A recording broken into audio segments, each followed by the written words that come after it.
want to start off with a few statistics. To understand the seriousness of this situation, I think you need to hear these numbers. In 2002, there were over 750,000 teen pregnancies in the United States, including over 215,000 teen abortions, said forparents.gov. One of the biggest problems with teen pregnancies is most teens don't know how to react. With them not knowing how to react, some teens jump to decisions and have abortions, or hide it and don't receive care. When prenatal care isn't received, it can greatly affect the baby. It can cause low birth weight, deformities, or even miscarriages. Now I would like to talk to you about the actual difficultness of carrying a child or raising one as a teen mother or father. There are many difficult obstacles you have to overcome as a teen parent. People judge you big time, which isn't easy. You're emotional enough being pregnant, and having people constantly saying babies having babies doesn't make anything easier. You also have many symptoms while pregnant that aren't comfortable. Babysitter.com said that the most common symptoms are frequent urination, abdominal bloating, nausea or vomiting, fatigue, and tender or swollen breasts. I don't know if you can imagine, but these are not the most comfortable things to deal with for 9 months. Not to mention, it usually gets worse near the end. The closer you come to your due date, the harder it gets. You have to attend weekly doctor's visits where they check your cervix, which can be painful. You may start to have Braxton Hicks fake contractions. And then, of course, labor itself, which is by far the most painful part.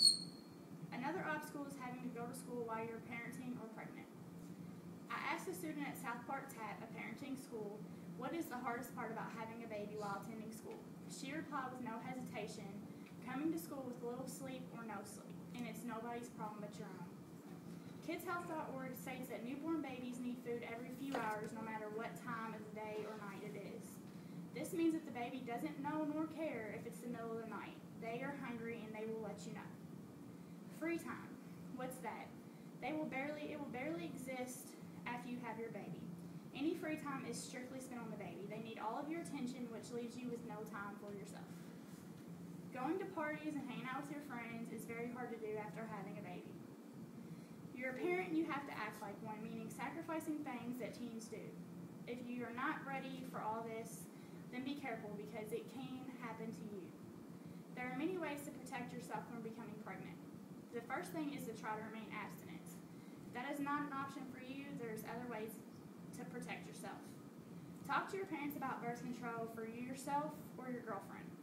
If you don't want to do that, then visit the nearest Planned Parenthood center and they can help you with that. If you don't want to tell your parents or use condoms, then use condoms. Condoms can be bought at any local drugstore, even your neighborhood Walmart. Some people say, well, they're uncomfortable. I promise being pregnant is a lot more uncomfortable. Well, in conclusion, a teen parent isn't a situation you want to find yourself in. Now that I've informed you on the ups, downs, and statistics of teen pregnancy, protect yourself. You don't want to be another statistic. Enjoy your childhood while you can because you will miss it. Thank you for your time, and I hope you took everything I said serious because having a baby